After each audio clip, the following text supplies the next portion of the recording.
homes. Some of them were 20,000 square feet. They weren't second homes. They were third, fourth, or fifth homes. And that feeling was so uncomfortable and so frustrating. I decided to pick up a camera and start to make a movie about it. And the first night on the first shoot, the police came to my friend's door and said, you can't be making, you can't be trespassing. And so we realized we were touching on something. Fast forward to a decade later, and I realized I didn't just want to make a movie that complained about a problem. I wanted to help change the law. And in those early meetings, there was so much anger in the room from people who didn't want a law limiting house size and from those of us that did. And I realized early on, with the help of someone who followed me out in the parking lot to tell me that when I was so angry, I was ineffective, that people stopped listening. And so then I started listening, and I was glad I did, because the other side really only had 3 reasons that we shouldn't limit house size. The first one was jobs. If you limit the house size, you're going to take jobs away from us. And I want my kid to go to college, and we want to go on vacation. And we were pretty quick to bat that one back, because the jobs don't go away. People they can still build. We were just trying to pass a limit on the really big homes that disturb the sense of place. So jobs weren't going to go away. And quite frankly, on the vineyard, a lot of people come on the island to work. The locals here can't fulfill the jobs now. And the second thing was, what about property values? And that was something that really scared a lot of people. Listen, this is my nest egg. We're land rich and cash poor, and I want to be able to sell this someday. And if you're going to put limits on what a person can do, you're going to hurt my nest egg. You're going to hurt my retirement. And we proved by doing some research and talking to assessors and real estate agents that by actually limiting house size, you just, like as you were just saying in San Francisco, this sense that the town's not going to be ruined, that there is a sense of place, actually preserves the property values in the long run. Sure, in the short run, you can make quick profits if you just want to build as big as you can, but in the long run, I think we've proven that the property values are maintained and actually continue to increase. And the last one was really the one that we heard kind of at every meeting from someone was, it's a free country. This is my land. Who are you to tell me what to do with it? And that's really the easiest one to beat back, because it's not a free country. We have zoning laws all over the country. You can't build a Walmart in your backyard. It's just not right. And why I mentioned those 3 points is because after 12 years of making my film and 3 years of traveling around the country, the story you just told tonight, Peter, I can't even count how many times I've heard that. And the only thing that affects change is people like you going to the appropriate boards and setting some reasonable limits. That's it. And in the towns that do that, they're maintained their sense of place. And the towns that don't, it goes away. It's really that simple. When I was a young man with more hair and more anger in me, I couldn't see that. I thought it was this big complicated issue, but it really wasn't. It really was about the people standing up to determine their own community's destiny. And so for me, when I travel with the film, I'm not trying to talk to people about how big house size should be. I'm a cheerleader for people who want to fight for community and for sense of place. That's what motivates me. So if a town wants to be Las Vegas, more power to you. If you want to be East Hampton, okay, I guess that's great. But I think people just have to realize that they determine their community's destiny. And if they don't do something, if the citizens don't step in, the market will. And I think we can all agree, or many of us can, that that's not pretty. If you just sell and you just think like a developer with profit in mind and not community, it really does go away. And so that's, I think, my closing word is that this, even though there's my 5 minutes, even though it was sticky at first, this passing of a bylaw to limit house size, it really has united us, because even the people that thought they wanted bigger homes, now they actually, some of them have said, it was great because we had to get creative. We only had a limited footprint to work within, and everyone's kind of sharing in the joy of passing some kind of reasonable limit. Thank you. Thank you very much, Thomas, and panelists, thank you. I thought at this portion of our conversation, we would open questions up. You can certainly type in your questions, and I shall read them over the screen. And certainly for council right now, mayor and council members right now, to certainly feel free to write in your question.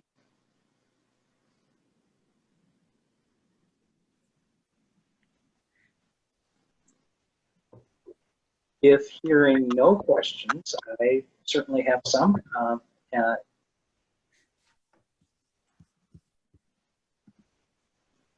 All right. So all of you gentlemen have had some experience with getting people together. You had lighted upon some of what you had mentioned about bridging the differences and bridging silos, whether we accept the reality or not, we have to get along with each other. When did you notice the breakthrough of, hey, I think we're making some headway here, not just for our side, but for everybody's side? Thomas.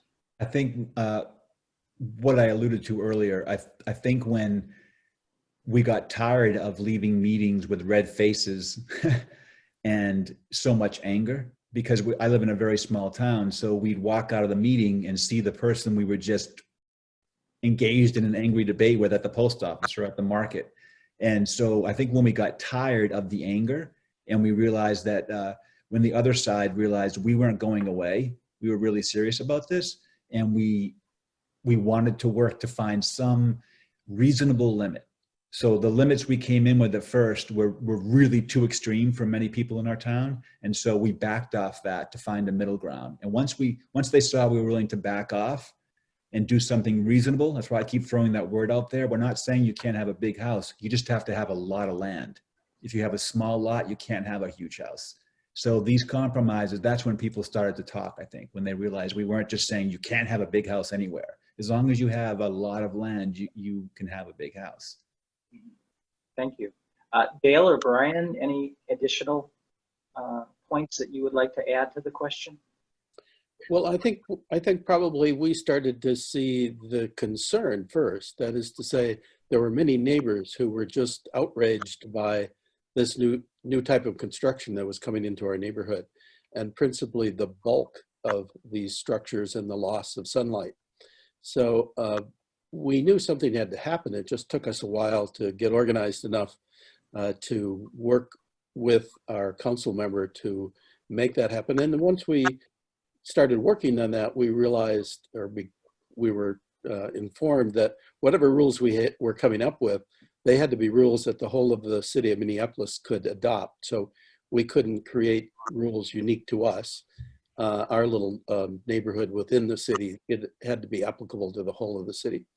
And that helped us probably structure our rules in a particular way. Thank you. Brian? You know, like I mentioned, we always found consensus on every project, but it didn't stop people from bringing pretty monstrous projects to the board and to the city, and they just weren't allowed. And we always, you know, you just had to stay within the guidelines, and everybody does now. It's not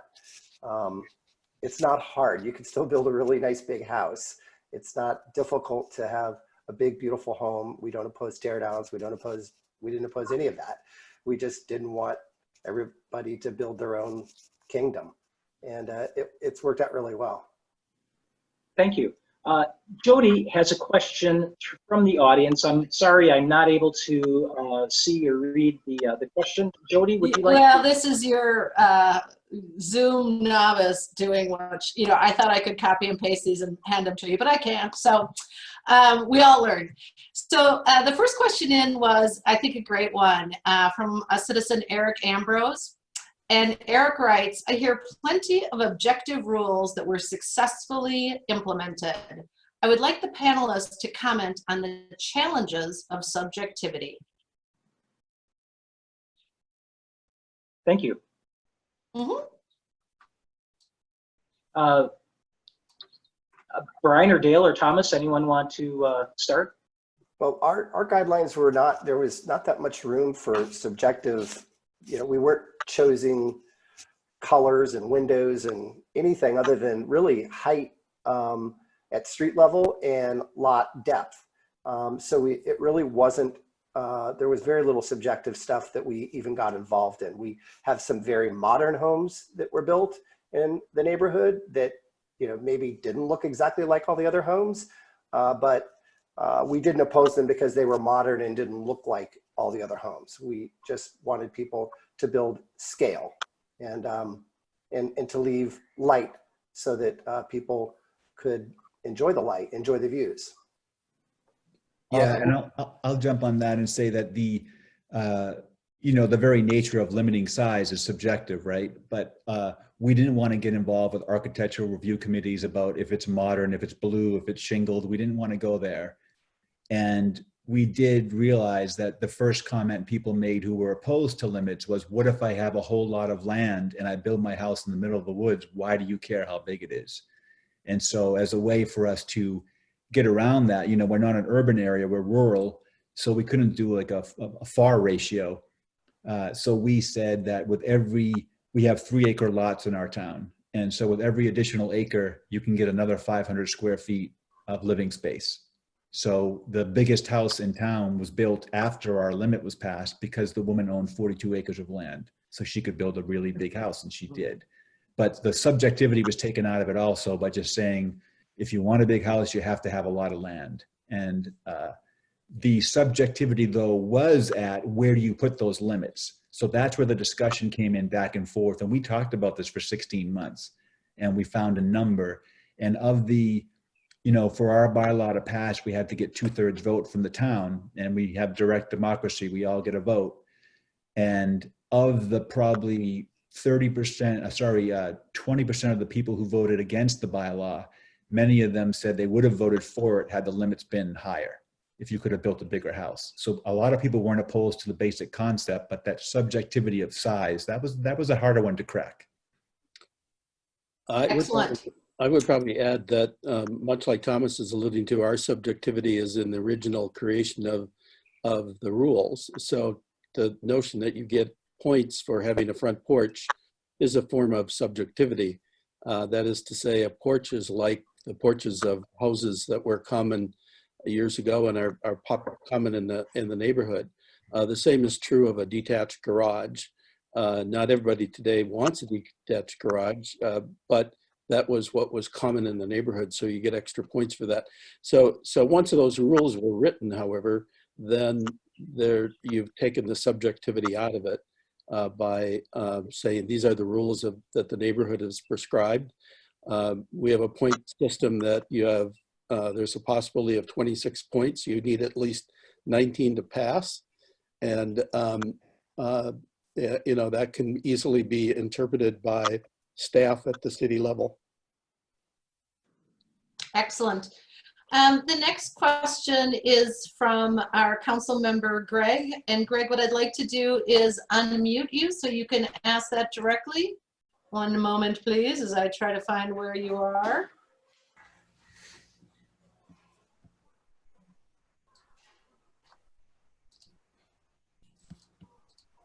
All right, Greg, you are now unmuted. Would you mind asking your question to the panelists directly? Sure. I had 3 questions that I had sent in advance. I didn't know how it was going to work, but so I don't know. I guess but the general one, I mean, I could ask those, but in general, I really appreciate all your input and your feedback and your commentary on your experiences. But it's interesting that you have, you know, you're saying you don't have subjective guidelines, which is very interesting. Could you say specifically what you're like? I understand some do have FAR, maybe some have a square foot limit, some have height limits. Could you just say specifically what your limits are, and what the typical square foot size home is allowed then? And Greg, in respect for, I'm going to put you back on mute because there's so many questions. So we're going to let you have that one, and then I'm going to put you back on mute. Well, could I just do one follow-up then? If we get through the rest of them, yeah, absolutely. Oh. But we want the panelists to take that question, absolutely. Dale, did you? I can start by saying that our FAR or FAR rule is 0.5. So for instance, I built a house on a lot that was 5,670 square feet. I could have built a 2,835 square foot house on a limit of 30 feet height. I built a 2-story house with a 1,750 square feet, much smaller than what my limit would be. But there are certainly people who would have been building out to that limit back at that time. I think that limit has been cut down just a little bit since then. And the height limit went from 35 feet down to 30 feet. So there's a FAR of 0.5. There are setbacks. Setbacks vary depending upon the lot size. I've already alluded to the point ranking system, and there is also a lot coverage, percent of lot coverage. And unfortunately, I don't remember what that is today, but it's in the range of 65 or 0.65, I think. And we have, our lots are probably not that dissimilar from Excelsior, except we have probably more regular lots and you have a lot more irregular lots. We too have larger lots near water and smaller lots in the perimeter, in the interior. But probably our average lot is around 45 by 135 or up to 150 if we don't have an alley. We have some lots with alleys and some without. I'll just say quickly, if you go to my website, onebighome.com, and you click on further resources, you can find a listing of many towns in the country and their actual specific bylaws for house size. And I just forwarded Kilmark's, our town's bylaw, to Jody. So Jody, perhaps you could, or Peter, you could help forward that to this gentleman. We basically had a 3,500 square foot limit on 3 acres of living area. And then with every additional acre, as I said, you got 500 square feet, but above 5,500, you had to get a special permit. So 3,500 as of right, up to 5,500, you have some special criteria you have to meet. And above that, you can't go, sorry. Above 5,500, you can't go unless you have more land. So we eventually got to a hard limit, but we find that most people don't want to go through the hassle of kind of fighting it. We've not been sued. That was a big threat from the other side when we passed this bylaw in 2013, that we're going to have lawsuits. The town can't afford lawsuits, and knock on wood, we haven't had one lawsuit. People just, somehow they get it. It was almost like a zeitgeist moment, but the citizens had to stand up to say, let's do something. Thank you. The next question is from one of our planning commissioners, Jules Macaluso Harrison. How do we respectfully address and balance our residents' request, including those who want to allow larger homes on our unique lots and those that do not? With the ongoing financial needs and the infrastructure of our city, real estate taxes play a big part in those decisions and has become a point of discussion through town. How do these two relate, in your opinion, for a successful future? Thanks, Jules.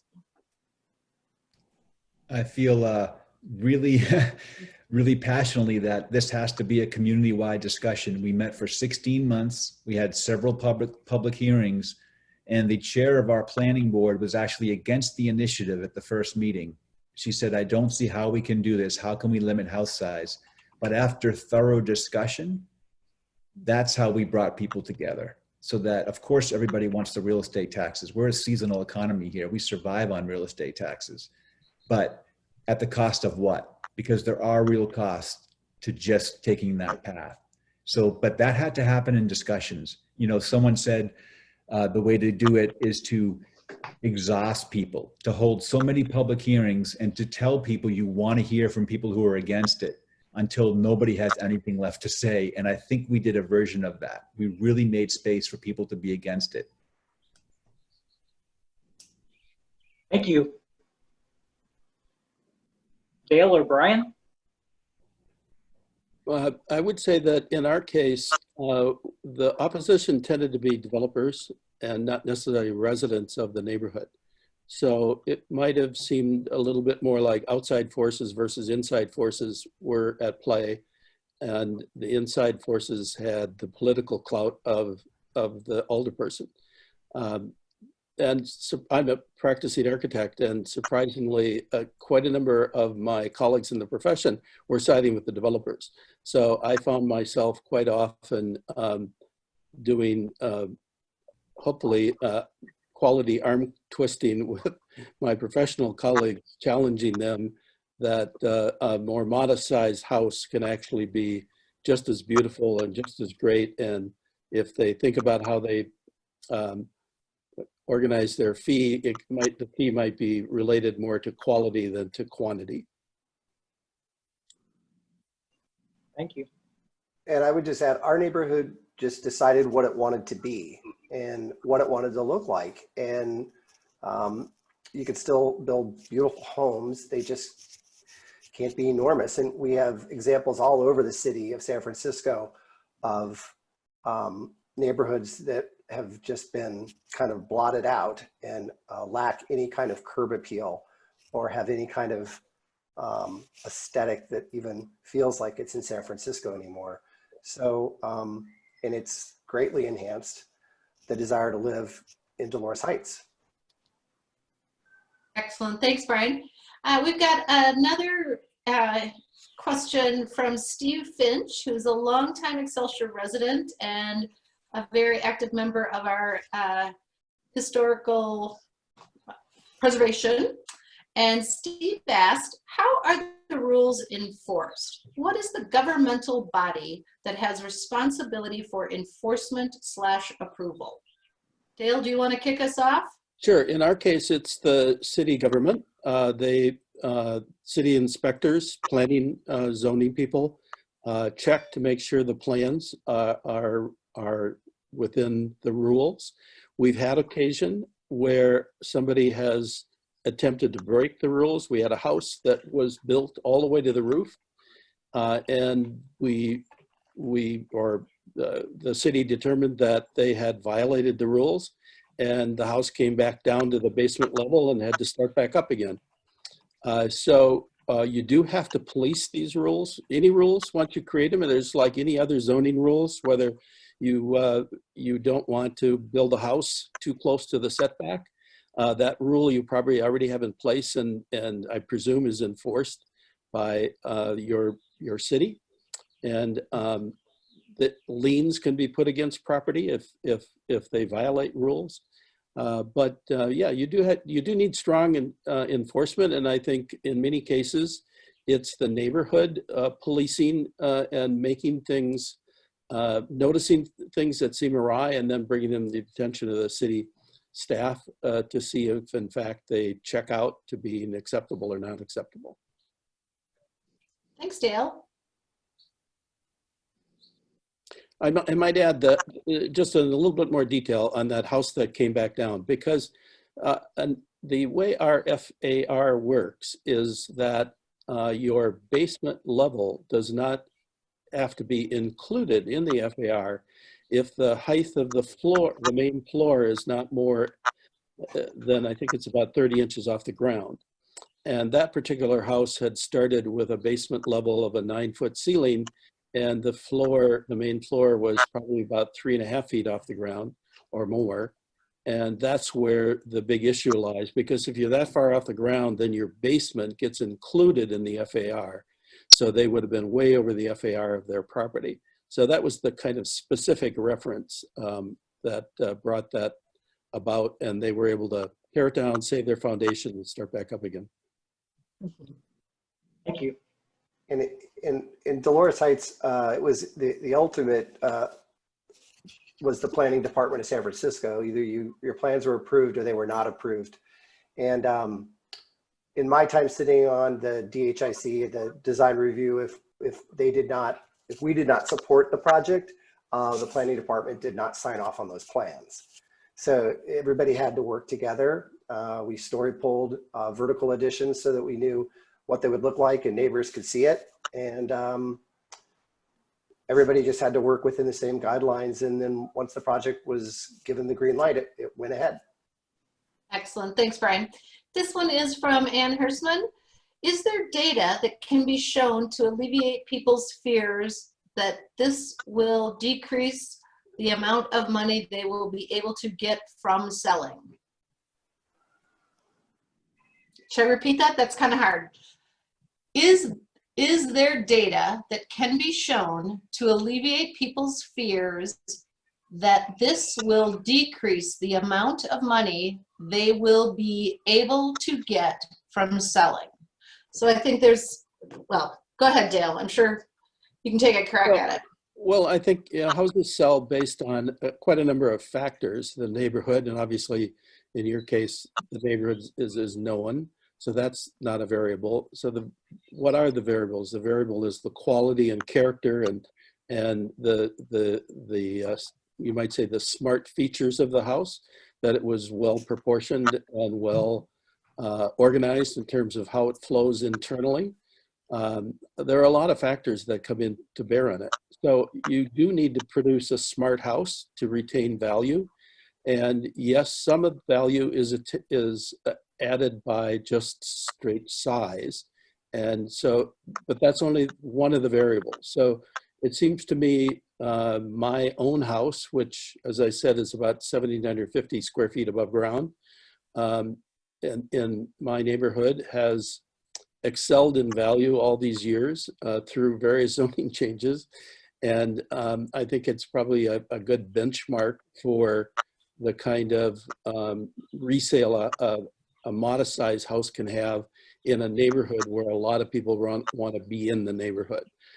Much like Excelsior, you have, Linden Hills has good schools, parks, lakes, walking distance to basic services. And I think those are the predominant things that will sell your neighborhood. And then the house obviously needs to sell itself, but it's not going to compete with a house in a suburban area that where you have to get in your car to do everything. You don't need to do that in Excelsior. And I think that's of increasing value in the coming days as we become a more urban community. Thank you. Any additional questions, Jody? Sure, yes. One from Lance Black for the panelist. If the ordinances are detailed and clear, why the need for a residential review board? Because somebody is always going to, we had people trying to put their lawns on their roofs. We had, there's no, people will always bring plans that are outside of the guidelines. So it's just it just keeps everything in check.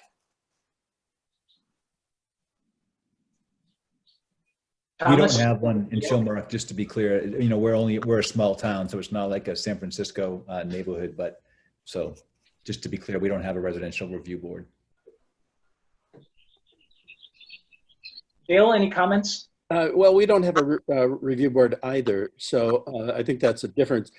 When in our discussions earlier in prep for this meeting, I think we talked a little bit about the phenomena in Excelsior where you have such variety of lots and conditions of lakefront versus non-lakefront that you may need rules that are numerically developed may not be quite as easy as having a review board. But I'm generally in favor with the notion of the community describing what it is they want, much like Brian alluded to, and therefore then figuring out how best to achieve that, whether it's a rule-based system or a community group. I think either will will be able to achieve what's needed, which is to assure that the qualities that people appreciate in the neighborhood are retained and enhanced as the community evolves. Excellent, thank you, Dale. This one's from Councilperson Jen Carone. Could Brian describe the DHIC reviews?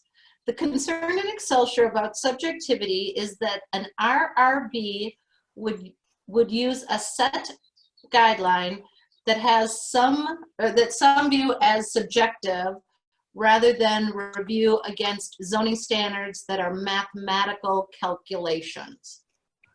Sorry, Jen, if I butchered your question. And I'm not sure I completely understand, but let me tell you kind of the process that we would go through. The city of San Francisco requires you to send your plans for major remodels or tear downs to all of your neighbors within 150 yards, or I think it's 200 yards of your house. And you have to go through a third party to obtain that list, and they verify that your plans were sent to all of those neighbors so that they can have a look and see what you're doing.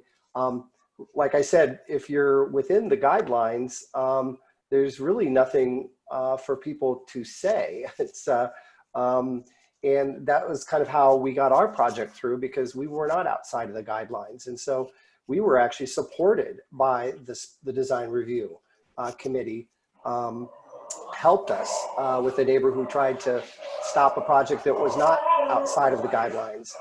So it is, there's still a lot that the city does and will require.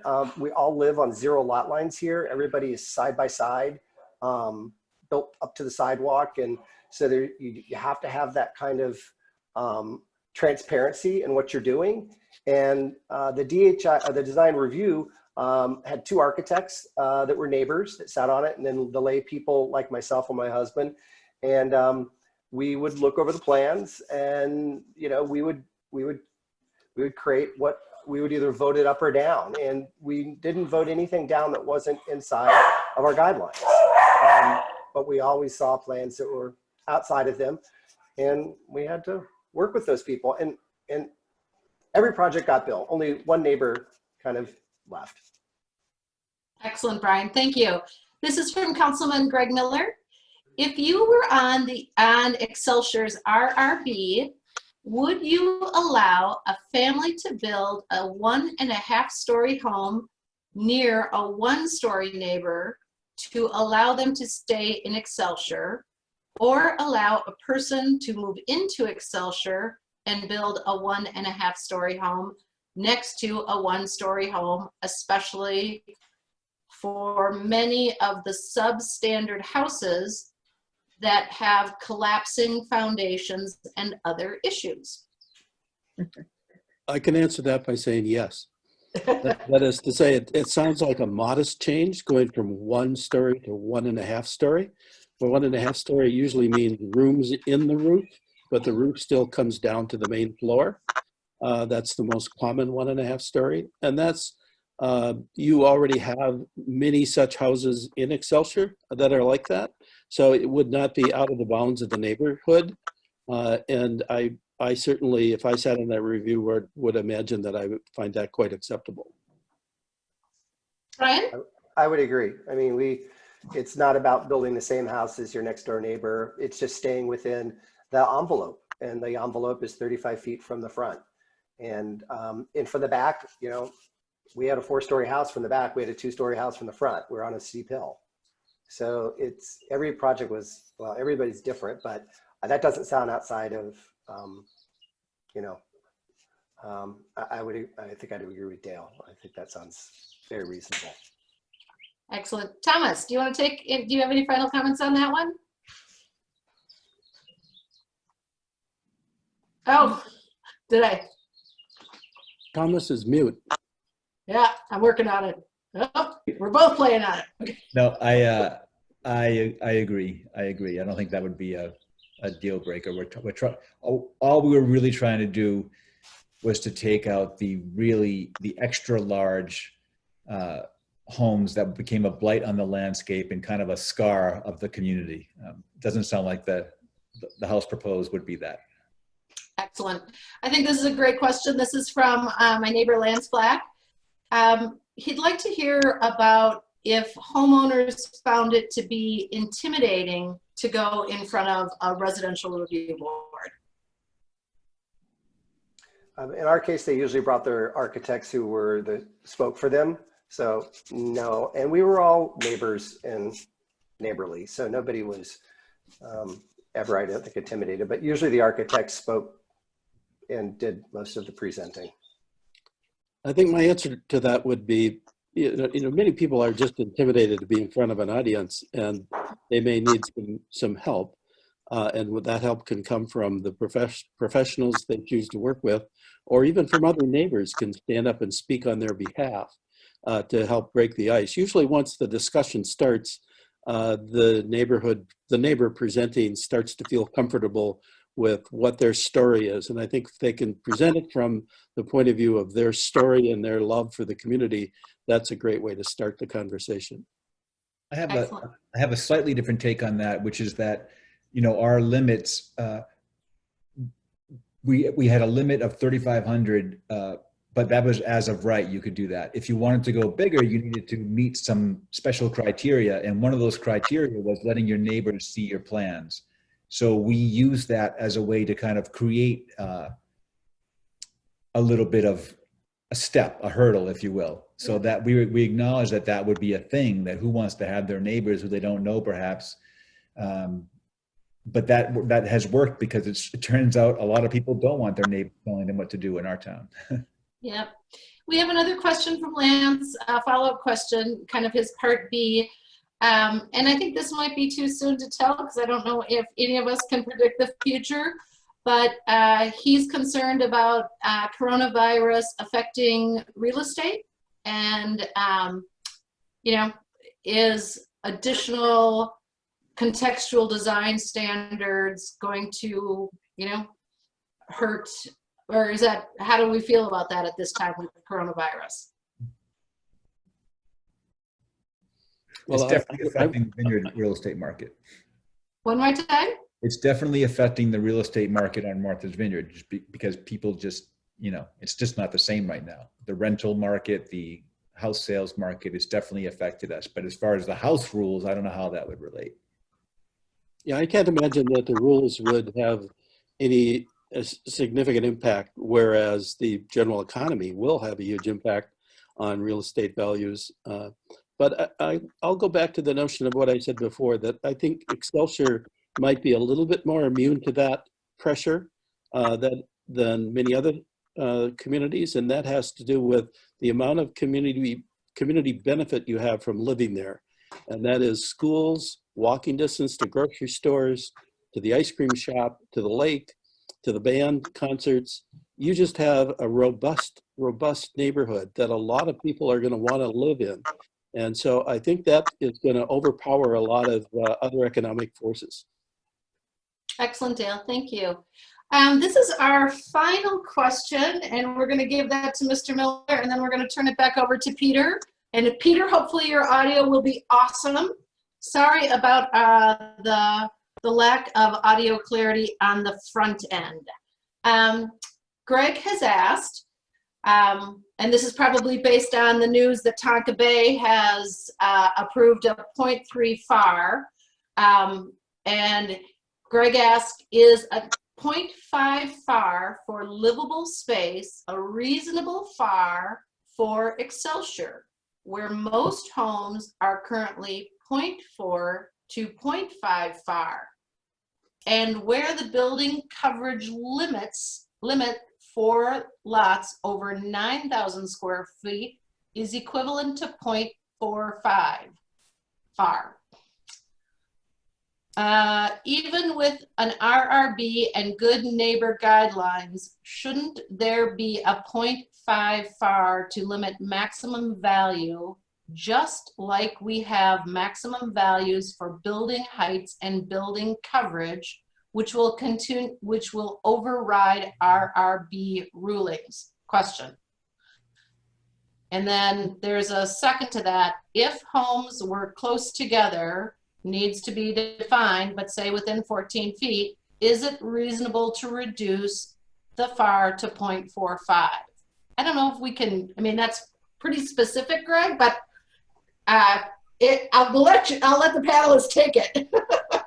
I'm going to start because I know your neighboring community at Tonka Bay, and Tonka Bay has quite a unique set of lots that vary, and I think they're a little bit bigger than on average your lots, particularly your inner lots. So I can see why their FAR might be a bit lower than yours. I don't think a 0.5 FAR would be unreasonable for most of what I think of for Excelsior, other than maybe your lake lots where it might be different, because I think those lot sizes are different. And there may be a few other locations within your community where lot sizes are bigger.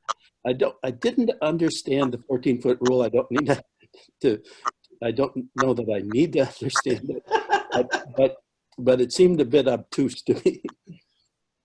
Okay, we're down to our last 3 minutes, so we're gonna have to wrap up. Excellent. I'm going to put everybody on pause except for Peter.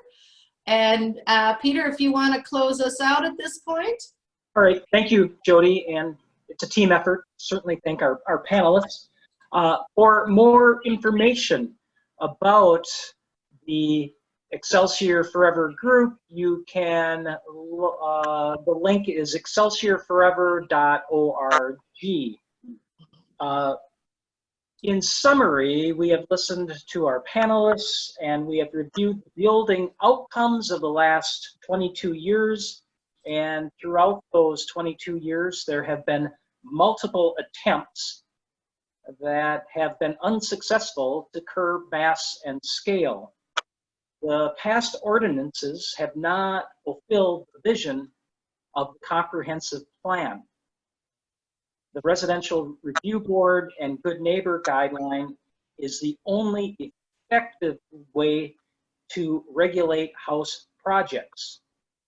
Our movement toward greater building scrutiny is growing. Our message is a broad-based event backed by a steady outpouring of community support. To date, we have 222 Excelsior resident signatures and 233 community regional signatures for a total of 455 signatures that are in support of the Residential Review Board and the Good Neighbor Guidelines. We urge the mayor and the city council to vote yes for the RRB and to honor our heritage and to step up and to have an uncompromising adherence to the comprehensive plan and the courage to say enough is enough. Along with our panelists, thank you for participating. Stay healthy, everyone, and good night. Thanks, everybody.